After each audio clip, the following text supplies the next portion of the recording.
আপনি আমার কাছে আসবেন না। আমি এক বাচ্চা বাবাকে কখনোই স্বামী হিসেবে মানতে পারবো না। বাসার ঘরে ঢুকেই নতুন বউয়ের কাছে বসতে এই কথা শুনতে হলো আমায়। এটা কেন যে কোনো মেয়েই তো চাইবে না তার বিয়ে কোনো বিবাহিত পুরুষের সাথে হোক, তাতে আবার আমার একটা 7 বছরের মেয়ে আছে। আপনি চিন্তা করবেন না, আমি আপনার উপর জোর করে অধিকার ফলাবো না। তবে একটা রিকোয়েস্ট করি। বলেন। আমার যে মেয়েটা আছে সে কিন্তু আপনাকে খুব ভালোবাসে, তাই ওকে একটু সন্তানের মতো দেখবেন। ও আপনাকে আম্মু বলে ডাকবে। না, আমি অন্যর মেয়ের আম্মু হতে পারবো না। আর যদি আমায় আম্মু ডাকে তাহলে যেদিকে চোখ যায় সেদিকে চলে যাব। সেটার প্রয়োজন হবে না। আপনি ড্রেস চেঞ্জ করে ফ্রেশ হয়ে আসুন এবং শুয়ে পড়ুন। আমি চলে আসতে লাগলাম। শুধুমাত্র আজ আব্বুর জন্য আমার এই অবস্থা। আমার জীবনটা ধ্বংস করে দিল নিজের হাতে। বউ নিজেকে নিজেই বলছে। আমি চলে আসলাম। আমি সুমন আমার সাথে যার কথা হলো সে আমার সদ্য বিয়ে করা বউ মোমো, আর আমার একটা মেয়ে আছে রুহি। জন্মের সময় ওর আম্মু দুনিয়া থেকে বিদায় নিয়ে নেয়। এরপর আমি অনেকটা ভেঙে পড়েছিলাম, কিন্তু রুহির মুখের দিকে তাকিয়ে আবার নতুন করে বাঁচার আগ্রহ জন্ম নেয়। এরপর আমার পুরো পৃথিবীটা রুহিকে ঘিরেই শুরু হয়। আমি রুহির আম্মু, আমি ওর আব্বু। ব্যবসার চাপের জন্য রুহিকে খুব বেশি একটা সময় দিতে পারছি না, তাই ওকে একটা স্কুলে ভর্তি করিয়ে দেই। ভাবছিলাম ওইখানে নতুন বন্ধু হলে ওর সময়টা ভালোই কাটবে। একদিন আমি ওকে স্কুল থেকে নিতে যাই, সে সময়ও আমার মুমুকে দেখিয়ে দিয়ে বলে, বাপি ওই যে আম্মু। আমি অবাক হয়ে তাকিয়ে থাকি। মেয়েটা দেখতে অনেকটা রুহির আম্মুর মতোই, কিন্তু রুহি তো ওর আম্মুকে কখনো দেখেনি। তাহলে ওই মেয়েটাকে আম্মু বলল কেন? আম্মু, তুমি ওনাকে আম্মু বললা কেন? বাপি ওটা তো আম্মু, দেখো ওই যে আম্মু যাচ্ছে। এরপর থেকে যখনই রুহি মোমোকে দেখে আম্মু আম্মু বলে ডাকতে থাকে। ও সবসময় আমায় বলতো আম্মুর কাছে যাব, তুমি আম্মুকে নিয়ে আসো, নয়তো আমায় আম্মুর কাছে দিয়ে আসো। রুহিকে অনেক যত্ন করে আদর করে দিয়ে বুকে আগলে রেখেছি। ওর চাওয়াগুলো পূরণ করার সবসময় চেষ্টা করেছি, কিন্তু এটা তো অসম্ভব, কারণ আমি রুহির আম্মুর জায়গাটা আর কাউকে দিতে চাই না। আর দিলে হয়তো পারবো না। রুহি খুবই কান্না করতে শুরু করে। উপায় না দেখে মোমোর বাবার সাথে কথা বলে ওনাকে পুরোটা বলি। এরপর অনেকটা সমস্যার পর ফাইনালি আজ বিয়ে করলাম। যাই হোক, আমি রুম থেকে বের হয়ে বাইরে আসলাম। রুহি ড্রয়িং রুমে টিভি দেখছে, আমার এক বন্ধু সহ। রুহি, ঘুমাতে হবে না? আচ্ছা দোস্ত, আমি তাহলে এখন আসি, কাল দেখা হবে। আমার বন্ধু চলে গেল। আমি গিয়ে দরজা লক করে দিলাম। এরপর রুহিকে নিয়ে পাশের রুমে আসছি। বাপি, আমার এই রুমে ঘুমাবো না আম্মুর সাথে? না মা, আজ আম্মু খুব ক্লান্ত, তাই আজ আমরা এই রুমে ঘুমাবো। আম্মুর সাথে আমি দেখা করে গুড নাইট বলে আসি? না, আম্মু হয়তো ঘুমিয়ে পড়ছে, তুমি কাল বলো। রুহি আর আমি পাশের রুমে এসে শুয়ে পড়লাম। আম্মু অনেক সুন্দর, তাই না বাপি? আম্মু অনেক সুন্দর, তবে আম্মু কিন্তু তোমার উপর রেগে আছে। কেন? তুমি এতদিন তোমার আম্মুকে দূরে রাখছো, তাই? আমি তো ইচ্ছে করে রাখিনি। আম্মু কি আমার সাথে কথা বলবে না? বলবে, তবে এখন বলবে না, রাগ কমলে তারপর। আম্মুর রাগ কীভাবে কমে? তুমি তোমার আম্মুর সামনে কোনো কথা বলবা না, এমনকি আম্মু বলে ডাকবা না। তবে আমার সামনে আম্মু বলবার সমস্যা নেই, কিন্তু তোমার আম্মুর সামনে বলবা না আর আম্মুকে বিরক্ত করবা না, কেমন? কেন বাপি? এইসব করলে তোমার আম্মুর রাগ কমবে। আচ্ছা বাপি, আমি আম্মুকে একটুও জ্বালাবো না, আমার লক্ষ্মী মেয়ে। এরপর আমরা সারাদিন এই ঘটে যাওয়া সুন্দর সুন্দর ঘটনাগুলো বলি আর হাসি, একটু জোরেই হাসাহাসি করি। তবে আজ পুরো বিষয়টা মুমু অর্থাৎ রুহির নতুন আম্মুকে নিয়ে। আমরা দুজন প্রতিদিন অনেক গল্প করি, হাসাহাসি করি। এটা আমাদের নিত্যদিনের রুটিন। লক্ষ্য করে দেখলাম মোমো লুকিয়ে লুকিয়ে আমাদের দেখছে, হয়তো বোঝার চেষ্টা করছে আমরা কী নিয়ে এতটা হাসাহাসি করছি। রুহি আমার বুকের ওপর শুয়ে আছে। হঠাৎ বাইরে কিছু একটা পড়ার আওয়াজ পেলাম, মনে হচ্ছে গ্লাস পড়ে ভেঙে গেল। একটু পরে একটা শব্দ শুনলাম, মনে হয় মোমো শব্দ করল। রুহিকে বললাম, আম্মু তুমি এখানে থাকো, আমি দেখে আসছি। রুহিকে রেখে রুম থেকে বের হলাম। বাইরে লাইট বন্ধ করা, আবছা আলো দেখা যাচ্ছে। বাইরের লাইটটা দিলাম। মোমো ডাইনিংয়ের কাছে মেঝেতে বসে কান্না করছে, নিচে রক্ত পড়ে আছে। মনে হয় গ্লাসটা ভেঙে ওর পায়ে কেটে গেছে। কিভাবে কাটলো? মোমো কথা না বলে পা চেপে রেখে কান্না করছে। হেঁটে রুম পর্যন্ত যেতে পারবে? মোমো মাথা নাড়িয়ে বোঝালো যেতে পারবে না। এরপর কোলে করে তুলে নিয়ে রুমে আসলাম। রুহি, এই রুহি। রুহি পাশের রুম থেকে দৌড়ে আসলো। হ্যাঁ বাপি, তাড়াতাড়ি ব্যান্ডেজের বক্সটা নিয়ে আসো। রুহি দৌড়ে গিয়ে বক্স নিয়ে আসলো। এরপর মোমোর পা পরিষ্কার করে ব্যান্ডেজে করে ওকে একটা ব্যথার ওষুধ খাইয়ে দিলাম। বাসায় এসব সবসময় নিয়ে আসা থাকে, কারণ আমার মেয়ে যে শান্ত যে কোনো সময় এইসব জিনিসের প্রয়োজন পড়তে পারে। মোমোকে শুইয়ে দিয়ে রুহিকে নিয়ে পাশের রুমে আসলাম। ভোরবেলা ফজরের নামাজের আগে উঠলাম। অজু করে নামাজ পড়ার আগে মোমোর রুমে আসলাম। ভাবলাম নামাজের জন্য ডাকবো, কিন্তু রুমে আসার পর মোমোর পায়ের কথা মনে পড়ল। হয়তো খুব ব্যথা হচ্ছে, তাই ডাকলাম না। চলে আসার সময় আবার পিছনে ফিরে লক্ষ্য করলাম মোমো শীতে জুবুথুবু হয়ে শুয়ে আছে। পায়ের কাছ থেকে কম্বল নিয়ে মোমোর গায়ে মুড়িয়ে দিলাম। নামাজ শেষ করে নাস্তা তৈরি করে রুহিকে ডাকলাম। রুহিকে এতদিন এই সময় উঠাই, এরপর দুজনে একসাথে নাস্তা করি। সকালে নাস্তা শেষ করলাম, মোমোর রুমে আসলাম। এই যে মোমো কোনো কথা বলল না, তবে একটু নড়ে আবার ঘুমালো। আমি আবার ডাকলাম, এই যে উঠবেন না? এবার মোমোর গায়ে হাত দিয়ে একটু নাড়লাম। মোমো আমার হাত ধরে ওর মাথার নিচে দিয়ে আমার হাতটাকে জড়িয়ে ধরে ঘুমালো। আমি কিছু সময় নীরব দৃষ্টিতে তাকিয়ে থাকলাম। এদিকে আমার অফিসের লেট হয়ে যাচ্ছে, তাই হাতটা একটু টেনে নিলাম। আমি হাতটা টেনে নিতেই মোমো জেগে উঠল। এখন উঠবেন না? আমি একটু পর উঠব। টেবিলে নাস্তা রাখা আছে, উঠে ফ্রেশ হয়ে খেয়ে নিন। আর এই যে ঔষধ এখানে রাখলাম, ব্যথা বেশি হলে খেয়ে নিন। আমি অফিসে যাচ্ছি। মোমো রুমে আমার সব রাখা ছিল, ওখান থেকে সব নিয়ে এসে পাশের রুমে রেডি হয়ে অফিসে আসলাম। দুপুর পর্যন্ত কাজ করলাম। এরপর রুহিকে আনার জন্য ওর স্কুলে আসলাম। রোজ দুপুরে আমি ওকে নিয়ে অফিসে আসি, এরপর অফিস শেষ করে একসাথে বাসায় যাই। রুহিকে গাড়িতে নিয়ে অফিসের দিকে যাচ্ছি। বাপি, আমি বাসায় যাব। বাসায় কেন আম্মু? বাসায় আম্মু একা আছে, আর আম্মু তো অসুস্থ, একা একা বাসায় আছে। কিন্তু তুমি তো আম্মুকে জ্বালাবা। কই, আমি তো কাল আম্মুকে জ্বালাইনি। আমার লক্ষ্মী আম্মু, চলো বাসায় দিয়ে আসি। আমি রুহিকে বাসায় দেওয়ার জন্য গাড়ির বাসার দিকে ঘোরালাম। আমি গাড়ি চালাচ্ছি আর রুহি বাইরে তাকিয়ে দেখছে। হঠাৎ রুহি বলল, বাপি, ওই যে আম্মু। তোমার আম্মু না বাসায়? শোনা, তোমার আম্মু তো অসুস্থ, বাইরে আসবে কেমন করে? দেখো না তুমি, ওটা সত্যি আম্মু। রুহির কথা শুনে আমি গাড়ি ব্রেক করলাম। তাকিয়ে দেখি সত্যি তো, এটা মোমো। কিন্তু ও তো অসুস্থ, তাহলে বাইরে আসলো কিভাবে? ভালো করে লক্ষ্য করে দেখলাম মোমোর সাথে একটা ছেলেটা ওকে হাত ধরে নিয়ে একটা ডাক্তারের চেম্বারে গেল। রুহিকে গাড়িতে রেখে আমি বাইরে বের হলাম। এরপর ওদের পিছনে পিছনে ডাক্তারের চেম্বারের কাছে আসলাম। এত সিম্পল একটা বিষয়ে ডাক্তারের কাছে আসছে, কিন্তু ছেলেটাকে বিয়ের দিন তো অনেক এর সাথে পরিচয় করিয়ে দিল, কিন্তু এই ছেলেটাকে তো দেখিনি। নিজের সদ্য বিয়ে করাবো অন্য ছেলের সাথে ঘুরতে দেখে একটু নয়, অনেকটাই খারাপ লাগলো।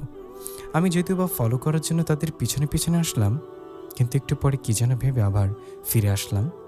বাপি, আম্মু কই? তোমার আম্মুর পা কেটে গেছে না কাল, তাই আজকে ডাক্তারের কাছে আসলো। আমি আম্মুর কাছে যাই, তোমার আম্মু তোমায় আমার সাথে যেতে বলল। রুহিকে নিয়ে আবার অফিসে ফিরে আসলাম। সন্ধ্যায় বাসায় ফিরলাম। বাসায় ফিরে দেখি মোমো বসে বসে টিভি দেখছে। রুহি দৌড়ে মোমোর কাছে গেল। আম্মু, তোমার পায়ের ব্যথাটা কমে গেছে? রুহি যে মোমোর সাথে কথা বলছে, মোমোর সেদিকে কোনো খেয়াল নেই, ও ওর মতো টিভি দেখছে। রুহি, দেখছো না আম্মু টিভি দেখছে, বিরক্ত করো না, চলো ফ্রেশ হয়ে নিবে। রুহিকে ডাকার পর রুহিও চলে আসলো। তুমি রুমে চলে যাও, আমি আসছি। রুহি রুমে চলে গেল। আমি এসে মোমোর পাশে বসলাম, তবে একটু দূরত্ব রেখে। পায়ের অবস্থা এখন কেমন? মোটামুটি ভালোই। ডাক্তার কি বলল? মোমো আমার কথা শুনে অবাক হয়ে আমার দিকে তাকালো। ও হয়তো ভাবছে আমি কিভাবে জানলাম। আপনি কি করে জানলেন? ওই রুহিকে নিয়ে আসার সময় দেখলাম। ও, ডাক্তার কিছু ওষুধ দিল। ও, একটা কথা জিজ্ঞাসা করি? সাথে ছেলেটাকে ওই দিন তো আপনার বাবা সবার সাথে পরিচয় করে দিল, কিন্তু ওনাকে তো দেখিনি, তাই জানতে চাইলাম। মোমো কিছু সময় নীরব থেকে, ওটা আমার কাজিন, ও ওই দিন আসেনি। ও, রুহি রুম থেকে ডাকছে। আমি উঠে আসলাম। মোমো আবার টিভির দিকে মনোনিবেশ করলো। একটু এসে থেমে আবার মোমোকে বললাম, রুহি তো বাচ্চা একটা মেয়ে, ওর সাথে প্লিজ এমন করবেন না। এবার মোমো আমার দিকে তাকালো, কিন্তু কিছু না বলে আবার টিভির দিকে তাকালো। আমি রুমে এসে রুহিকে ফ্রেশ করে দিয়ে ওকে হোমওয়ার্ক করতে বসিয়ে দিলাম। এরপর বাথরুমে গেলাম। আমি বাথরুম থেকে বের হতে হতেই রুহির হোমওয়ার্ক শেষ হয়। এরপর রুহিকে আগামী দিনের পড়া করার জন্য বলে বাইরে আসলাম রান্না করার জন্য। কিন্তু আমি বাইরে এসে অবাক হয়ে গেলাম। মোমো বসে বসে বার্গার খাচ্ছে। আপনি বার্গার কই পেলেন?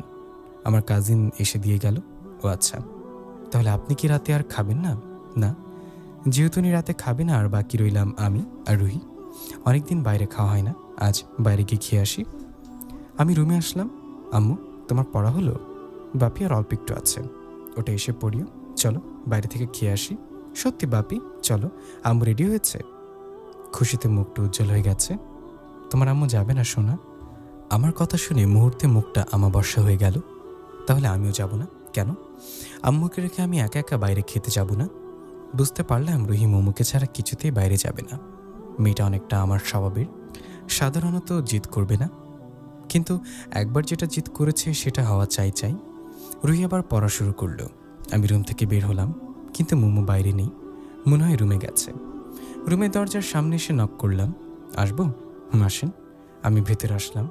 কিছু বলবেন? আমরা বাইরে যাচ্ছি, আপনি যাবেন? না। আমি জানতাম উত্তর এটা আসবে। আসলে রুহি আপনাকে ছাড়া কিছুতেই খেতে যাবে না, তাই যদি আমাদের সাথে যেতেন তাহলে খুব ভালো হতো। রুহি খুব খুশি হবে। আপনার মেয়ের খুশির জন্য আমি কেন যাব? আপনার মেয়েকে আপনি যেভাবে পারেন খুশি করুন। দেখুন, ও তো বাচ্চা, ও আপনার মাঝে হয়তো ওর আম্মুকে খুঁজে পেয়েছে, তাই তো আমি আপনাকে বিয়ে করছি, নয়তো আমি কখনোই বিয়ে করতাম না। আর ওর আম্মুর সাথে আপনার অনেকটা মিল আছে। দেখুন, আপনার এসব ইমোশনাল কথা শুনতে আমি একদম ইন্টারেস্ট না, সো বিরক্ত করবেন না প্লিজ। আপনি আসুন। এভাবে অপমান কখনো কেউ করেনি, কারণ কখনো কারোর থেকে কিছু চাওয়া প্রয়োজনও পড়েনি। কিন্তু আমার মেয়ের জন্য এর থেকেও আরও বেশি অপমানিত হলেও আমার কিছু হবে না। আমি আবার যাওয়ার জন্য বললাম, কিন্তু কে যেন ফোন করলো আর কথা বলতে বলতে বেলকনিতে গেল। আমি রুমেই রয়ে গেলাম। হয়তো ভাবছেন যে জোর করে রাগ দেখিয়ে নিয়ে যাচ্ছি না কেন। কারোর মনের উপর জোর করার অভ্যাসটা আমার অনেক আগেই হারিয়ে গেছে। আমি কিছু সময় রুমে দাঁড়িয়ে থাকলাম, কিন্তু কথা বলা শেষ হচ্ছে না, তাই বের হয়ে বাইরে গিয়ে 3টা বিরিয়ানির প্যাকেট নিয়ে আসলাম। মোমোর রুমে এসে দেখিও এখনও কথা বলছে। এতটা সময় ধরে কার সাথে কথা বলে? রুমের মাঝে একটা প্যাকেট রেখে আমার রুমে আসলাম, কিন্তু রুহি ঘুমিয়ে পড়েছে। রুহিকে ঘুমাতে দেখে খুব খারাপ লাগলো। মেয়েটা না খেয়ে ঘুমিয়ে পড়ল। আমি আর খেলাম না, রুহির পাশে গিয়ে শুয়ে পড়লাম। এভাবে কাটছিল আমাদের দিন। তবে রুহি আর আমি যখনই গল্প করতাম তখনই মোমো চুপে চুপে আমাদের কথা শুনতো। বিষয়টা এতদিন আমি একা লক্ষ্য করি, কিন্তু এখন সেটা রুহিরও নজর পড়েছে। প্রায় 1 সপ্তাহ হয়ে গেল রাতে আমি আর রুহি আমাদের রুমে গল্প করি শুয়ে। বাপি? হ্যাঁ আম্মু। আম্মুর রাগ কি এখনো কমেনি? কেন? তুমি তো এদিন বললে আম্মু রেগে আছে, তাই আমার সাথে কথা বলছে না। ও, আম্মুর রাগটা এত সহজে কমবে না মামুনি, এর জন্য অনেক সময় লাগবে তো। ও আচ্ছা। আমি রুহির কোলে মাথা রেখে শুয়ে আছি, রুহি আমার চুলগুলো টেনে দিচ্ছে। আচ্ছা বাপি, আমরা যখন গল্প করি তখন আম্মুকে আমাদের সাথে নিলেই তো হয়, তাহলে আর আম্মু তো এত বেশি কষ্ট লুকিয়ে শুনতে হতো না। তুমি কি করে জানলা তোমার আম্মু লুকিয়ে লুকিয়ে আমাদের গল্প শোনে? আমি পরশুদিনও দেখেছি, আবার কালকেও দেখেছি। ও, মেয়েটা এতটা পাক না যে সব দিকে নজর রাখতে হবে। মাঝে মাঝে মনে হয় এটা আমার মেয়ে নয়, আমার আম্মু। বাপি, কাল তো তোমার অফিস নেই তাই না? কেন? কাল তো শুক্রবার। ও হ্যাঁ, তাই তো। তো কাল কি করতে হবে? কাল তুমি আম্মু আর আমায় নিয়ে ঘুরতে যাবা, ঠিক আছে? এই তো পড়ে গেলাম বিপদে। তুমি আর আমি গেলে হয় না? না হয় না, আমাদের সাথে আম্মুও যাবে। না যাবে না। কেন যাবে না? এখন তো পড়ে গেলাম মাইনকার চিপায়, এখন কি বলবো? তোমার সাহস তো কম না, তুমি আমার আম্মুর সাথে ঝগড়া করো। যা শালা, খেলাম বুঝি বাস। না মানে আম্মু, আমি ঝগড়া করিনি। তোমার আম্মু আমার সাথে ঝগড়া করছে? তুমি কি বলতে চাচ্ছ আমার আম্মুর ঝগড়া করে তোমার সাথে? আচ্ছা ঠিক আছে, আমি তোমার আম্মুর সাথে ঝগড়া করেছি। তোমায় দেখলেই বোঝা যায় ঝগড়ার ছেলে একটা। বাহ, ভালো তো, পুরো আম্মুর পক্ষে। এখন তোমায় শাস্তি পেতে হবে। কিসের শাস্তি? আমার এমন মিষ্টি আম্মুর সাথে ঝগড়া করার জন্য। ও তাই? তো বলেন শুনি কি শাস্তি দিবেন? কান ধরে 10 বার ওঠা বসা করো। কি? না মানে কেন? এটাই তোমার শাস্তি। পারবো না। তাহলে 15 বার। থাক বাবা, আর বাড়াতে হবে না। ছেড়ে দে মা, কেঁদে বাঁচি। কি আর করার, বাধ্য হয়ে কান ধরে ওঠা বসা করতে হচ্ছে। আমি কান ধরে কেবল শুরু করব এমন সময় কেউ একজন জোরে হেসে উঠল। দরজার দিকে তাকাতেই মোমো রুমে চলে গেল, কিন্তু রুমে গিয়েও জোরে জোরে হাসছে। দিলা তো আমার পেস্টিসটা ফুটো করে। তাই? ভালোই হয়েছে, কাল ঘুরতে যাব। এখন আমার ঘুম পাইছে। আচ্ছা, তাহলে তুমি শুয়ে পড়ো, আমি তোমার আম্মুর সাথে কথা বলে আসি। কাল যাবে কি না সেটা জেনে আসি। আচ্ছা। রুহিকে রুমে নিয়ে মোমোর রুমের সামনে দাঁড়িয়ে আছি। 1, লজ্জায় ভেতরে যেতে পারছি না, আর 2, যেতে না করে দেয় তাহলে খুব খারাপ লাগবে। কি করব? মনে মনে শুধু একটা কথাই বলছে, আল্লাহ যেন ঘুরতে যেতে রাজি হয়। দরজা নক করবো কি না কি ভাবছি। মোমো ভেতরে এখনো শব্দ করে হাসছে। একটু দাঁড়িয়ে থাকলাম। কিছু সময় পরে মোমোর হাসি থামলো। এই সুযোগে আমি দরজায় নক করলাম। আসবো? আসুন। আমি ভেতরে আসলাম। মোমো আমার দিকে তাকালো, আবার হাসতে শুরু করলো। আবার একটু বেশ লজ্জা পেলাম। হাসিটা একটু থামিয়ে, কান ধরলে আপনাকে কিন্তু অনেক সুন্দর লাগে, এটা বলে আবার হাসতে শুরু করলো। মোমোর হাসি থামছে না দেখে আমি চলে আসার জন্য পিছনে ঘুরলাম। চলে যাচ্ছেন যে? যা বলতে আসছেন সেটা তো বলুন। কাল তো শুক্রবার, আমার অফিস নেই, তো আমি কি করব? রুহি বলছিল ঘুরতে যাওয়ার কথা। জানি আমি। এরপর বলুন। কাল যদি আমাদের সাথে ঘুরতে যেতেন তাহলে খুব খুশি হতাম। মোমো কিছু সময় ভাবার ভান ধরল। আচ্ছা ঠিক আছে। আমি চলে আসলাম। পরদিন সকালে ঘুম থেকে উঠে তাড়াতাড়ি উঠলাম। দূরে কোথাও ঘুরতে যাব যাতে সারাদিন কেটে যায়, যে ভাবা সেই কাজ। মোমো আর রুহিকে নিয়ে শহর থেকে অনেকটা দূরে ঘুরতে আসলাম। সারাদিন অনেক মজা করলাম। মোমো আর রুহি এতটাই আনন্দ করছে, মনে হচ্ছে রুহি যেন ওর আম্মুকে ফিরে পেয়েছে। মোমো আর রুহির অনেকগুলো ছবি তুললাম। সন্ধ্যায় বাসায় ফিরলাম সবাই। বাসায় ফিরেই মোমো রুমে চলে গেল আর আমি রুহিকে নিয়ে আমার রুমে আসলাম। এরপর রুহিকে ফ্রেশ করে দিলাম। এরপর আমি ফ্রেশ হলাম। রুহি রুমে শুয়ে বিশ্রাম নিচ্ছে। আমি একটু বাইরে বের হলাম। ড্রয়িং রুমে এসে টিভিটা অন করলাম। অনেকটা সময় হয়ে গেল মোমো রুম থেকে বের হচ্ছে না। ও তো রোজ এই সময় ও সিরিয়াল দেখে। সোফা থেকে উঠে মোমোর রুমের দরজায় এসে নক করলাম। আসবো? আসুন। ভেতরে এসে দেখি মোমো কম্বল মুড়িয়ে শুয়ে আছে। এই সময় শুয়ে পড়লেন যে? ঘুমাবেন নাকি? না, মাথা প্রচণ্ড ব্যথা হচ্ছে। ও, আমি মাথাটা টিপে দিই একটু? লাগবে না, দেখবেন ভালো লাগবে। বললাম তো লাগবে না, আপনি আপনার কাজে যান। মোমো একটু রেগে গিয়ে বলল। আমি চলে আসলাম। হয়তো আমার স্পর্শও মেনে নিতে পারবে না, তাই নিষেধ করলো। রুমে এসে দেখি রুহি আমার ফোনটা হাতে নিয়ে ফোনের ওপর পিএইচডি করছে। আম্মু কি করো? দেখছো না কাজে ব্যস্ত আছি। তোমার আম্মুর মাথা ব্যথা হচ্ছে তো? কি বলো, আমায় বলনি কেন? এই তো এখন বললাম। যাও গিয়ে মাথাটা একটু টিপে দিয়ে আসো। আর একটু তেল দিয়ে দিতে পারবে না? কেন পারবো না? আচ্ছা তাহলে একটু তেল দিও, আমি ওষুধ নিয়ে আসছি। আমি ওষুধ নেওয়ার জন্য বাইরে আসলাম। সচরাচর ওষুধ বাসাতেই থাকে, কিছু শেষ হয়ে গেছে। ওষুধ নিয়ে এসে দেখি রুহি এখনো মাথা টিপে দিচ্ছে। একটু কষ্ট করে বসে ওষুধগুলো খেয়ে নিন। মোমো উঠে বসলো।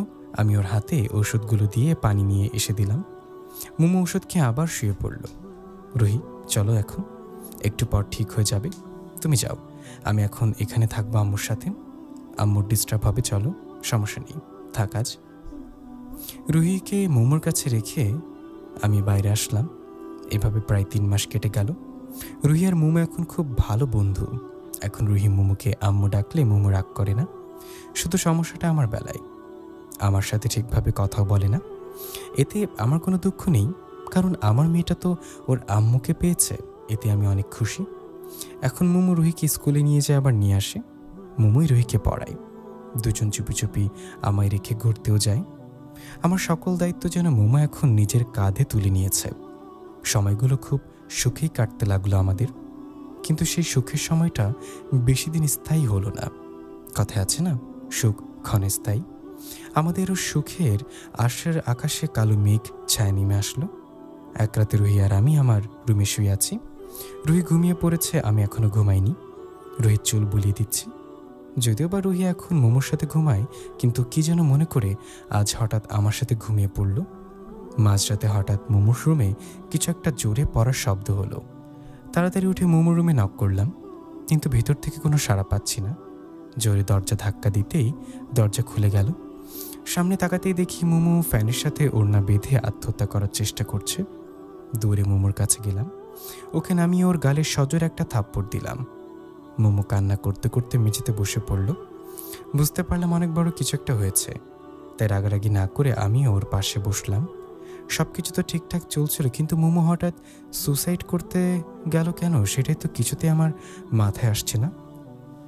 আপনার কি হয়েছে, হঠাৎ এরকম বোকামি করতে গেলেন কেন? আমি মোমোকে এভাবে বেশ কয়েকবার বললাম, কিন্তু মোমো কোনো কথা বলল না। আচানক আমায় জড়িয়ে ধরে আরও বেশি কান্না করতে শুরু করলো। আমার সামনে যদি কেউ কান্না করে তাহলে আমি কেন জানি না আর কিছু বলতে পারি না। যদিও আমি খুব রেগে যাই, তবুও তাকে আর কিছুই বলি না। মোমো যখন আমায় জড়িয়ে ধরে কান্না করতে শুরু করলো, তখন আমিও চুপ হয়ে গেলাম। আমি শুধু ওর চুলগুলো বুলিয়ে দিচ্ছি আর ওকে কান্না করতে নিষেধ করছি। বেশ কিছু সময় এভাবেই কেটে গেল। ধীরে ধীরে মোমোর কান্না কমে গেছে। এখন আর কান্না করছে না, বুকে মাথা রেখে বসে আছে। ভাবলাম এবার জিজ্ঞাসা করব, কিন্তু এর আগেও ঘুমিয়ে পড়ছে। ওকে ঘুমাতে দেখে আর কিছু বললাম না। আমি আর কিছু সময় ওকে ওভাবে বুকে নিয়ে বসে রইলাম। এরপর ওকে কোলে তুলে খাটে শুয়ে দিলাম। ওর গায়ে কম্বল মুড়িয়ে দিয়ে আমি আমার রুমে চলে আসলাম। বেশ কিছু সময় এভাবে নিয়ে ভাবলাম কেন এমন করলো। এরপর কখন যে ঘুমিয়ে পড়লাম বুঝতে পারিনি। ঘুম থেকে উঠলাম রুহির ডাকে, বাপি, এই বাপি, কি হয়েছে আম্মু? আম্মু কই গেছে? তোমার আম্মু তো রুমেই আছে। আম্মু তো রুমে নেই, তোমায় বলে যায়নি? কি বলো, রুমে নেই তোমার আম্মু? না। তাড়াহুড়ো করে উঠে মোমো রুমে আসলাম। সত্যি তো, মোমো রুমে নেই। রুহি ভাবছে ওর আম্মু হয়তো বাইরে গেছে, কিন্তু আমি তো জানি ও বাইরে যায়নি, নিশ্চয়ই আমাদের থেকে দূরে কোথাও চলে গেছে। মোমোর রুম থেকে আমার রুমে আসলাম। ফোনটা টেবিলের ওপর থেকে হাতে নিবে এমন সময় দেখি ফোনের নিচে একটা কাগজ। কাগজটা খুললাম। কাগজের লেখাটা, আমি খুব খারাপ একটা মেয়ে, আমায় ক্ষমা করে দিও, আর আমায় খুঁজো না, আমি চলে যাচ্ছি সবার থেকে অনেক দূরে। কাগজটা পড়ে মাথাটা হ্যাং হয়ে গেল। কই যেতে পারে? এত সকালে বাস তো নেই, তাহলে কি ট্রেন? যদি মোমো কোথাও যেতে চায় তাহলে এই সকালবেলা ওকে ট্রেনে যেতে হবে। ফোনটা হাতে নিয়ে সময় দেখলাম 7:15 বাজে। আর সকালের ট্রেন সাধারণত 8টায় আসে, মাঝে মাঝে 8টার পরেও আসে, কিন্তু আগে আসার সম্ভাবনা নেই। আম্মু তুমি রেডি হয়ে নাও, আমি আসছি। কোথায় যাবা বাপি? তোমার আম্মুকে নিতে। আম্মু কই গেছে? একটু বাইরে গেছে। তুমি কার্টুন দেখতে থাকো, এর মাঝে আম্মু এসে যাবে। রুহিকে বাসায় রেখে স্টেশনে আসলাম। একজন লোককে জিজ্ঞাসা করলাম ট্রেন আসছে কিনা, কিন্তু আসেনি। স্টেশনের চারিদিকে আমি মোমোকে খুঁজছি। হঠাৎ একটা বেঞ্চে আমার চোখ থেমে গেল। হয়তো আমার গন্তব্য পেয়ে গেছি। মোমো বসে আছে। একটু এগিয়ে গিয়ে দেখি মোমো কান্না করছে। আমি সামনে যেতে আমায় দেখে দাঁড়ালো। চলো বাসায় চলো। এক হাতে মোমোর হাত ধরলাম, অন্য হাত দিয়ে ওর ব্যাগ নিলাম। এরপর ওকে নিয়ে বাসায় আসলাম। বাসায় আসতে রুহি দৌড়ে গিয়ে মোমোকে জড়িয়ে ধরল।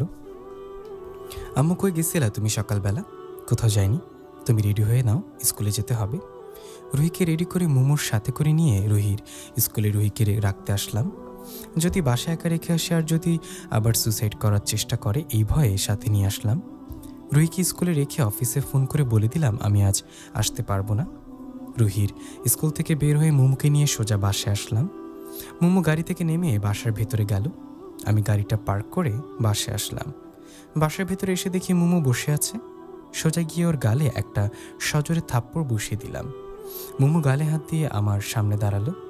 সমস্যা কি তোমার? হ্যাঁ, কাল সুসাইড করতে গেছিলা, আজ আবার বাসা ছেড়ে চলে গেলা, মানে কি নাটক শুরু করেছ? আরে বাবা, মানলাম আমার আগে একটা বউ ছিল, আমার একটা মেয়ে আছে, আর তোমাকেও হয়তো তোমার মতামতের বিরুদ্ধে বিয়ে দেওয়া হয়েছে, কিন্তু আমি কি তোমার উপর কখনো কোনো বিষয় নিয়ে জোর করেছি? কখনো জোর করে অধিকার ফলানোর চেষ্টা করেছি? তাহলে এইসব নাটকের কারণ কিটা কি? মোমো কিছু বলছে না, শুধু মাথা নিচু করে আমার কথা শুনছে, মাঝে মাঝে আর চোখে তাকাচ্ছে। দেখো, আমি তোমায় আমার শারীরিক চাহিদা মেটানোর জন্য বিয়ে করিনি। যদি শারীরিক চাহিদা মেটানোর জন্য বিয়ে করতাম তাহলে তোমার ইচ্ছে দেখার অপেক্ষায় থাকতাম না। আমি তোমায় আমার মেয়ের সুখের জন্য বিয়েটা করেছি, আর এটা একজন বাবা হিসেবে আমি মনে করি আমার মেয়েকে মায়ের ভালোবাসাটা দেওয়া উচিত। আর তুমি তো সব কিছু মানিয়ে নিয়েছো।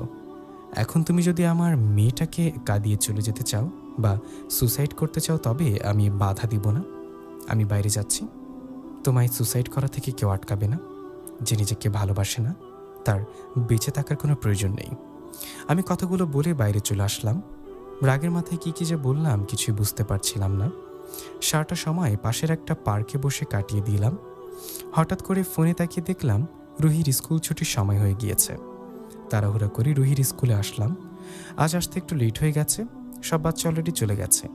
আমি চারিদিকে রুহিকে খুঁজলাম। রুহিকে না পেয়ে দারোয়ানকে জিজ্ঞাসা করলাম, চাচা রুহিকে দেখেছেন? রুহির সাথে দারোয়ানের আমার খুব ভালো সম্পর্ক। রুহি তো অনেক আগেই বাসা থেকে চলে গেছে। কি বলেন, কার সাথে? আপনি আর একজন মহিলা এসে ওকে রেখে গেলেন, এরপর টিফিন টাইম ওই মহিলা এসে রুহি আপুকে নিয়ে গেছে।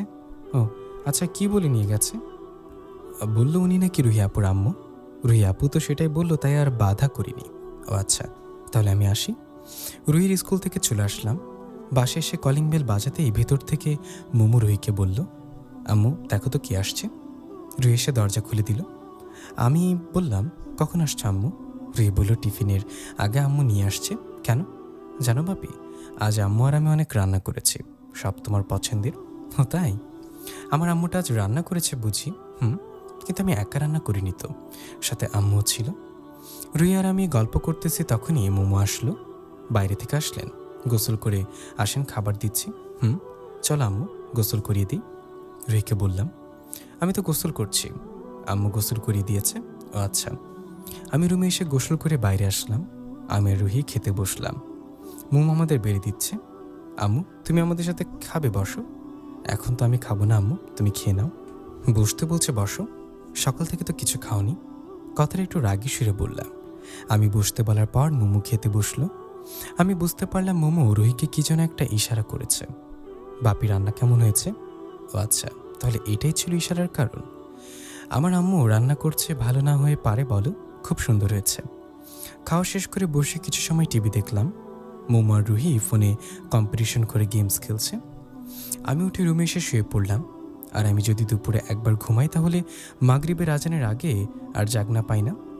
ঘুম থেকে সন্ধ্যায় জাগলাম। বাইরে এসে দেখি রুহি আর মোমো কার্টুন দেখছে। আম্মু, ঘুমাওনি? তোমার মতো তো আর আমি সারাদিন ঘুমিয়ে থাকি না, অলস ছেলে একটা। আমার আম্মু তো খুবই কর্মঠ। আমি রুহির সাথে কথা বলতে বলতে রান্নাঘরে আসলাম। একটু কফি বানাবো, পানি গরম দিলাম। কি করছেন? কফি বানাবো। আমায় বললেই তো বানিয়ে দিতাম। তোমরা কার্টুন দেখছিলে তাই ভাবলাম নিজেই বানিয়ে নিই। আপনি কি বসেন, আমি বানিয়ে নিয়ে রান্নাঘরের থেকে তারপর আসছি। আমি এসে রুহির পাশে বসলাম। একটু পরে মোমো কফির মগটা আমায় এনে দিল। এরপর আবার রান্নাঘরে চলে গেল। রুহি, দেখো তো তোমার আম্মু কি করে রান্নাঘরে। আম্মু খাবার গরম করে। তুমি কেমনে জানলা? তখন আমায় বলেছে তো। ও আচ্ছা। কয়েকটা ঝাড়ি খাওয়ার পর মেয়েটা যে এত ভালো হয়ে যাবে বুঝতে পারিনি। বুঝতে পারলে অনেক আগেই দিতাম। রাতে খাওয়া শেষ করে আমি রুহিকে পড়াচ্ছি, কিন্তু আশেপাশে কোথাও মোমোকে দেখতে পাচ্ছি না। ওর রুমেও তো সাড়া পাচ্ছি না। আম্মু, হ্যাঁ বাপি, তোমার আম্মু কই গেছে? আম্মু তো ছাদে গেছে। আচ্ছা, তুমি পড়ো, আমি আসছি। রুহিকে পড়াতে দিয়ে আমি ছাদে আসলাম। ছাদে মোমো একা কান মনে আকাশের দিকে তাকিয়ে আছে। সকালে তোমার সাথে বাজে ব্যবহার করার জন্য সরি। আমার কণ্ঠ শুনে একটু চমকে গেল, সাথে সাথে চোখ মুছলো, মনে হচ্ছে কান্না করছে। আরে না, আপনি তো ঠিকই করেছেন। তুমি কান্না করছো? আপনাকে আমি কিছু কথা বলতে চাই। হ্যাঁ বলো। আমি জানি আপনি অনেক শান্ত মনের একজন মানুষ, কিন্তু আমার কথা শেষ না হওয়া পর্যন্ত আপনি কোনো কথা বলবেন না। প্রমিস করেন। কি এমন কথা? আগে প্রমিস করেন। আচ্ছা বাবা, প্রমিস। আমি প্রেগনেন্ট। এইটুকু বলেই মোমো থেমে গেল। আমারও চারপাশটা মনে হয় ঘুরতে লাগলো। আকাশ থেকে এক টুকরো মেঘ মনে হয় আমার মাথায় এসে পড়ল। আমি কি ভুল শুনলাম? আমি ওকে আজ পর্যন্ত স্পর্শ করিনি, অথচ মোমো আজ বলছো নাকি প্রেগনেন্ট। আমার পৃথিবীটা মনে হয় থমকে গেল। কি বলছো তুমি এসব? আমি আপনাকে আগেই বলেছি আমি কথা শেষ না হওয়া পর্যন্ত আপনি কোনো কথা বলবেন না। বলো। বিয়ের পরদিন আপনি আমার সাথে যে ছেলেটাকে দেখেছিলেন, ওটা আমার কোনো ভাই নয়, ওটা আমার বিএফ ছিল। ওর সাথে আমার প্রায় 3 বছরের সম্পর্ক। বিয়ের পর যখন আপনারা চলে যেতেন তখনও বাসায় আসতো। তখনও আমার শারীরিক সম্পর্কের প্রস্তাব দেয়, আমি না করে দিই। কিন্তু পরবর্তীতেও আমায় অনেক রিকোয়েস্ট করে, বিশ্বাসের কথা বলে। এরপর নিজের ইচ্ছা না থাকা সত্ত্বেও ওর সাথে শারীরিক সম্পর্কে জড়িয়ে পড়ি। গতকাল আপনারা বাইরে যাওয়ার পর আমি ডাক্তারের কাছে যাই, তখন জানতে পারি আমি প্রেগনেন্ট। এরপর আমি ওর সাথে দেখা করি আর বাচ্চার কথা বলি, কিন্তু ও কিছুতেই বুঝতে চাইছিল না। ও বারবার বলছিল এই বাচ্চা আপনার। ওখানে ওর সাথে এই বিষয় নিয়ে অনেক আলোচনা করি, কিন্তু কিছুতেই বাচ্চার দায়িত্ব স্বীকার করছে না। তাই রাতে বাসায় এসে সুসাইড করার চেষ্টা করি, কিন্তু আপনি সেই সময় চলে আসেন। এরপর ভোর রাতেও আমায় ফোন দেয়। ফোন দিয়ে কী বলেছে? তখনও বাচ্চার দায়িত্ব নিতে চায়। আমার বাসায় টাকার গহনা নিয়ে চলে আসতে বলে। প্ল্যান অনুযায়ী আমরা পালাবো, কিন্তু ও আবার আমার সাথে চিট করে। আমার থেকে টাকা গহনা সব কিছু নিয়ে আমি ফেলে চলে যাই। মোমো কান্না করে চলছে। আমি কি বলবো, কিছু বলার ভাষা হারিয়ে ফেলেছি। মোমো বেশ কিছু সময় একা একা কান্না করলো। আমিও চুপচাপ দাঁড়িয়ে শুধু দেখলাম। কিছু সময় পর মোমো স্বাভাবিক হয়ে আবার বলা শুরু করলো। ধীরে ধীরে রুহিকে মনে হয় অনেকটা আপন করে ফেলেছে। আজ সকালে আপনি যখন বলবেন তখন ভাবলাম নিজের জন্য না হোক, রুহির জন্য হলেও জীবনটা আবার নতুন করে শুরু করব। আমি আপনার বাসায় কাজের মেয়ের মতোই থাকব, আপনার সব কথা মেনে চলব। আপনি আমার এই অপরাধের জন্য যা শাস্তি দিবেন তাই মাথা পেতে নিব শুধু। তবু আপনি আমায় প্লিজ বাসা থেকে বের করে দিবেন না। মোমো কান্না করতে করতে আমার সামনে হাঁটু ফেলে হাত জোর করে বলল। আমি কিছু সময়ের জন্য চুপচাপ থাকলাম। এরপর ওকে তুললাম। তোমার পেটে যে বাচ্চা আছে সেটার কি করবা? নষ্ট করব। দেখো, তুমি একই একটা পাপ করছো। স্বামী ছাড়া অন্য পুরুষের সাথে শারীরিক সম্পর্কে জড়িয়েছ, তাতে আবার বাচ্চা নষ্ট করার কথা বলছো। দোষটা তুমি আর তোমার বেঈমান বফ করেছে, কিন্তু এতে তো এই বাচ্চার বিন্দুমাত্র দোষ নেই। যে দোষ করেনি তাকে শাস্তি দেওয়ার কোনো বিধানে উচিত নয়। সমস্যা নেই, তুমিও এই বাসায় থাকবে আর তোমার বাচ্চাও। মোমো অবাক হয়ে আমার মুখের দিকে তাকিয়ে থাকে। আপনি সবকিছু এত সহজে করে মেনে নিলেন? মোমোর কথা আমি একটু মুচকে আসলাম। দেখো, এখানে তোমার দোষ নেই, তাই না? তোমার তো দোষ আছে, কিন্তু যে তোমার সাথে প্রতারণা করেছে তার দোষটাই বেশি। তুমি তো তোমার বিশ্বাস প্রমাণ করেছ, কিন্তু যখন তার পালা ছিল তখন সে তোমায় রেখে চলে গেছে। আর তোমার সাথে এই প্রতারণা কে করছে? কে? কোনো মেয়ে জাতি নয়, পুরুষ জাতি তোমার সাথে প্রতারণা করেছে। একজন পুরুষের প্রতারণার শিকার হয়ে তোমার পুরুষটার উপর আস্থা উঠে গেছে। আবার যখন আমিও তোমার সাথে বাজে ব্যবহার করে তোমায় বকাবকি করবো, তখন তোমার পুরো পুরুষ জাতির উপর থেকে আস্থা উঠে যাবে। যেহেতু দোষ একজন পুরুষ করছে, তাই একজন পুরুষ হিসেবে এটা মানিয়ে নেওয়া আমার দায়িত্ব। আর যদি সবাই একইভাবে প্রতারণা করে যায়, তবে পৃথিবীটা অচল থাকবে না, চলবে না, থেমে যাবে নিজের অক্ষের উপর। আর সব থেকে মূল কথা কোনটা জানো? আমার একটা মেয়ে আছে, আর মেয়েদের বুদ্ধি সচরাচর কম হয়। আজ তোমার সাথে যা হয়েছে, কাল যদি আমার মেয়ের সাথে হয়। আজ আমি তোমায় মেনে নিলাম, আর ভবিষ্যতে আমার মেয়ের ভুলটা ওর কাছের মানুষ মেনে নেবে, এই প্রত্যাশাটা করতে পারবো এখন। আজ তুমি অসহায়, ওই দিন আমার মেয়েও অসহায় হতে পারে। আজ যদি আমি তোমায় ফিরিয়ে না দিই, তাহলে আল্লাহ ওই দিন আমার মেয়েকেও ফিরিয়ে দিবে না, ইনশাল্লাহ। আর সবসময় একটা কথা মাথায় রাখবা, যখন তোমার সাথে খারাপ কিছু হবে, তখন নিজেকে এই বলে সান্ত্বনা দিবে যে আল্লাহ যা করে সব কিছু আমাদের ভালোর জন্য করে। মোমো তখন থেকে আমার দিকে এক দৃষ্টিতে তাকিয়ে আছে। আপনি সব কিছু কেমন সহজভাবে ভাবেন। সবাই যদি আপনার মতো করে ভাবতো, জীবনটা যত সহজভাবে চিন্তা করবা ততই সহজ হয়ে যাবে। আপনি শুধু আপনার বাসায় কাজের মেয়ের জায়গাটুকু দিয়ে নামাই। দেখো, আমি তোমায় বিয়ে করেছি, তাই তুমি এই বাড়ির বউ। আর আমার মেয়ে যদি এই বাড়ির রাজকন্যা হয়, তাহলে তুমিও রানী। আপনাকে দেওয়ার মতো আমার কাছে কিছুই নেই। এটা পুরোটাই ভুল। শারীরিক সম্পর্কটাই সব না। শারীরিক চাহিদা সর্বোচ্চ 40 থেকে 50 বছর বা এর বেশি কিছুদিন থাকবে। এরপর যখন চলতে পারবো না, যখন একজন সঙ্গীর সবসময় প্রয়োজন হবে, তখন পাশে থাকা পাওয়াটা সব থেকে মূল্যবান। আর ভুল না করলে কখনো শিখতে পাওয়া যায় না। ভুল করে একজন, কিন্তু সেখান থেকে হাজার মানুষ শিক্ষা নেয়। আমি কথাগুলো বলছি, হঠাৎ মোমো এসে আমাকে জড়িয়ে ধরল। আমার অনেক বড় ভুল হয়ে গেছে, আমায় ক্ষমা করে দিন প্লিজ। আমি হীরা আর গ্লাসের মধ্যে পার্থক্য বুঝতে পারিনি। আমি কিছু না বলে শুধু মোমোকে জড়িয়ে নিলাম। মোমো আমায় জড়িয়ে ধরে আছে। একটু পরে যখন ও স্বাভাবিক হলো, তখন আমায় ছেড়ে দিল।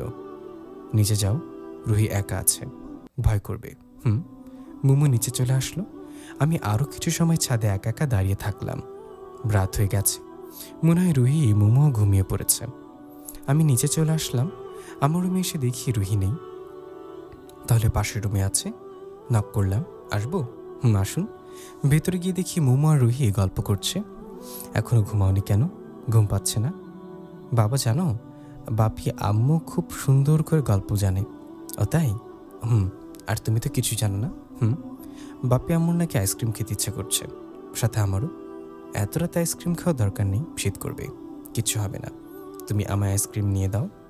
মোমোর দিকে তাকালাম, ও শুধু রুহির দিকে একবার তাকাচ্ছে আর একবার আমার দিকে। উপায় নেই, মেয়ে আইসক্রিম খেতে চাইছে, এখনই নিয়ে আসতে হবে, নয়তো আমার বাসায় থাকা হারাম হয়ে যাবে। বাইরে আসলাম আইসক্রিম নিয়ে আসার জন্য। পাশের দোকানটা বন্ধ থাকে একটু দূরের একটা দোকান থেকে আইসক্রিম নিয়ে বাসায় ফিরলাম। বাসায় ফিরে ওদের দরজায় নক করলাম, আসুন। আমি ভেতরে আসলাম, কিন্তু রুহি ঘুমিয়ে পড়েছে। কখন ঘুমালো? একটু আগেই। আপনারা তো দেরি হলো কেন? পাশের দোকানটা ছিল না, তাই দূরের দোকান থেকে নিয়ে আসলাম। ও, এটা নাও। আইসক্রিমগুলো মোমোর দিকে এগিয়ে দিয়ে ফ্রিজে রেখে দাও। আর আমি ঘুমাতে গেলাম। আমি পেছনে ফিরে আসার জন্য মোমো পেছন থেকে আমার হাতটা টেনে ধরল। কিছু বলবা? এখানে থেকে গেলে হয় না? আমি এখানে থাকলে তোমার সমস্যা হতে পারে। আমার কোনো সমস্যা হবে না, আপনি এখানে থাকেন, শুয়ে পড়ুন। আমি ফ্রিজে রেখে আসছি। আমি রুহির একপাশে শুয়ে পড়লাম। মোমো আইসক্রিমগুলো ফ্রিজে রেখে আসলো। এরপরও রুহির অন্য পাশে শুয়ে পড়ল। আজ মনে হচ্ছে আমাদের পরিবারটা কত সুখী। রাতে প্রতিদিনের মতোই রুহি আমার বুকের উপর উঠল, আর মোমো আমার দিকে চেপে এসে আমার হাতের উপরে মাথা রেখে আমায় জড়িয়ে ধরে ঘুমিয়ে পড়ল। সকালবেলা আমার ঘুম থেকে উঠতে দেরি হলো একটু। ঘুম থেকে উঠে দেখি রুহির স্কুলের সময় পেরিয়ে গেছে। উঠে তাড়াহুড়া করে রেডি হচ্ছি। এত তাড়াহুড়া করছো কেন? রুহিকে স্কুলে রাখতে হবে, আমি রেখে আসছি, এত তাড়াহুড়ার দরকার নেই। বাথরুমে গিয়ে ফ্রেশ হয়ে আসো, আমি নাস্তা বেড়ে দিচ্ছি। রুহি শুধু শুধু মোমকে আম্মু ডাকেনি। মোম হুবহু রুহির আম্মুর মতোই। আজও চুলের স্টাইল দেখে মনে হচ্ছিল স্বয়ং রুহির আম্মু আমার সামনে দাঁড়িয়ে আছে। যাই হোক, বাথরুমে গিয়ে ফ্রেশ হয়ে বাইরে আসলাম। খাওয়া দাওয়া করে রেডি হওয়ার জন্য রুমে আসলাম। খাটের উপর আগে থেকে একটা ড্রেস রাখা আছে। ডাইনিং থেকে মোমো বলল, ওখানে যে ড্রেসটা রাখা আছে সেটাই পরবা। আমি তাড়াতাড়ি ড্রেসটা পরে অফিসে চলে আসলাম। কদিনের সুন্দর দিন কাটছিল আমাদের। মোমো, রুহি আর আমার সুন্দর সুখের একটা স্বপ্নময় পরিবার। মোমোর পেটের বাচ্চার বয়স 7 মাস হলো। তবে এর মাঝে মোমো বেশ কয়েকবার বাচ্চাটাকে নষ্ট করতে চেয়েছিল। ওর কথা, কোনো বেইমানের বাচ্চা ওর গর্বে লালন করবে না। একদিন অফিসে কাজ করছি, হঠাৎ রুহি ফোন দিল। হ্যাঁ আম্মু বলো। বাপি, আম্মু কেমন আছে, কেমন জানি করছে, আমার খুব কষ্ট হচ্ছে। রুহি কথাগুলো বলছে আর কান্না করছে। আম্মু কান্না করিও না, আমি আসছি, আমি এখনই আসছি, তুমি আম্মুর পাশে থেকো। হঠাৎ করে মোমোর আবার কি হলো? কাজ সব বাদ দিয়ে বাসে আসলাম। বাসে এসে দেখি মোমোর পেটের ব্যথায় চিৎকার করছে, প্রচণ্ড পেটে ব্যথা হচ্ছে। ওকে তাড়াতাড়ি গাড়িতে তুলে হাসপাতালে নিয়ে আসলাম। এখন রীতিমতো আমাকেও একটু ভয় লাগছে। পেটের বাচ্চার বয়স 7 মাস। এই সময় পেটে ব্যথা হওয়াটা খুবই খারাপ লক্ষণ। ডাক্তার সব কিছু চেক আপ করলো। এরপর একটা ইঞ্জেকশন দিয়ে ওর ব্যথাটা শীতল করে দিয়ে এলো এবং মোমো ঘুমিয়ে পড়ছে। উনি জেগে উঠলে আল্ট্রাসাউন্ড করে নিয়ে আসবেন। জি। রোগীর অবস্থা এখন কেমন? আপাতত ভালো, তবে মনে হচ্ছে খুব বেশি ভালো। আপনি যত তাড়াতাড়ি সম্ভব রিপোর্টগুলো আমাকে দেখান। বেশি কিছু সময় পরে মোমো জেগে উঠল। এরপর ওর আল্ট্রাসাউন্ড করে ডক্টরকে রিপোর্ট দেখালাম। ডাক্তার, কোনো সমস্যা? যেটা ভেবেছিলাম সেটাই। কেন, মেজর সমস্যা? ওনার পেটে যে বাচ্চা ছিল সেটা মরে গেছে, যার ফলে পেটে ব্যথা হচ্ছে। ডাক্তারের কথাগুলো শুনে একটু শক খেলাম। কিন্তু ডাক্তার তো তেমন কোনো কাজ করেনি, তাহলে ও মারা গেল কিভাবে? ওনার বাচ্চা কোনো কাজ করার জন্য নষ্ট হয়নি তাহলে? ডাক্তার বলল, ওনার সামান্য কোনো অসুখ হলেও ডাক্তারের পরামর্শ নিয়ে ওষুধ সেবন করতে হতো, কিন্তু উনি সবসময় হায়ার অ্যান্টিবায়োটিক ওষুধ সেবন করেছে, যার ফলে আজ এই অবস্থা। ডাক্তারের কথা শুনে বুঝতে পারলাম এটা কোনো অনিচ্ছাকৃত ভুল না, মোমো ইচ্ছে করে এমনটা করেছে। ডাক্তার, এখন তাহলে কি করব? একটা অপারেশন করতে হবে। অপারেশন করে ওনার পেটের ময়লাগুলো বের করে ফেলতে হবে। ও, কখন করবেন অপারেশন? আপনারা চাইলে আজই? আচ্ছা ঠিক আছে, আপনি অপারেশনের ব্যবস্থা করেন। সেদিন রাতে মোমোর অপারেশন করে পেটের ময়লাগুলো বের করে ফেলল। সারা রাত হসপিটালে ছিলাম। সকালবেলা একজন নার্সকে কিছু টাকা দিয়ে ওকে দেখতে বলে বাসে আসলাম। বাসে এসে রুহিকে স্কুলে রেখে আসলাম। যদিও বা ও যেতে চাইছিল না, তবুও জোর করে রেখে আসলাম। এরপর একটু ঘুমালাম। দুপুরবেলা ঘুম থেকে উঠে ফ্রেশ হয়ে হাসপাতালে আসলাম কিছু ফল নিয়ে। মোমোর কেবিনে এসে ওর পাশে বসলাম। এখন কেমন লাগছে? ভালোই। শরীরটা একদিনে এতটা শুকিয়ে গেছে কিভাবে? সারা রাত বাইরে দাঁড়িয়েছিলাম। ও, এমনটা কেন করেছো? কি করলাম? জেনে বুঝে বাচ্চাটাকে মেরে ফেললাম। তোমায় তো বলেছি কোনো বেইমানের সন্তান আমার গর্ভে লালন পালন করব না। আমি তো তোমায় রাখতে বলছিলাম না। ও যদি থাকতো তবে আমি কখনো ওকে ভুলতে পারতাম না, তাই ওর সেই স্মৃতিটা মুছে দিলাম। ডাক্তার বলে তুমি আর কখনো মা হতে পারবে না। মোমো কিছু সময় চুপ থাকলো। আমি জানি তোমার খুব কষ্ট হচ্ছে। মোমো বলল, খুব না, কিছুটা। কারণ আমি খুব ইচ্ছে ছিল আমার তোমার অস্তিত্ব আমার মাঝে বহন করার। হয়তো আমার ভাগ্য এতটাও ভালো নয়, কিন্তু তাতে কি হয়েছে? রোহিতা আছে। হয়তো আমি ওকে গর্ভে ধারণ করি নাই, কিন্তু আমার কাছে ও আর ওর কাছে আমি গর্ভে ধারণ করা মা সন্তান থেকে কম নই। আমি বললাম, ওকে আমরা দুজন মিলে আমাদের মতো করে বড় করব। ওকে আমরা আমার আপন মেয়ের মতো করে মানুষ করব। ওর কোনো কমতে আমি রাখতে দিতে চাই না এবং রাখতে দিবই না। ও কখনো বুঝতেই পারবে না আমি ওর আসল মা না, আমাদের নয়। ওকে তোমার মতো করে মানুষ করব। আমার সন্তান তোমার মতো করে বেড়ে উঠবে? আমি বললাম হুম। মুমা আমার দিকে তাকিয়ে মুচকে একটা হাসি দিয়ে আমার হাতটাকে শক্ত করে ধরে স্বস্তির নিঃশ্বাস ফেলল। প্রিয় লিসেনার, গল্পটি কেমন লাগলো অবশ্যই কমেন্ট করে জানাবেন। ধন্যবাদ। দেখা হবে পরবর্তী গল্পে।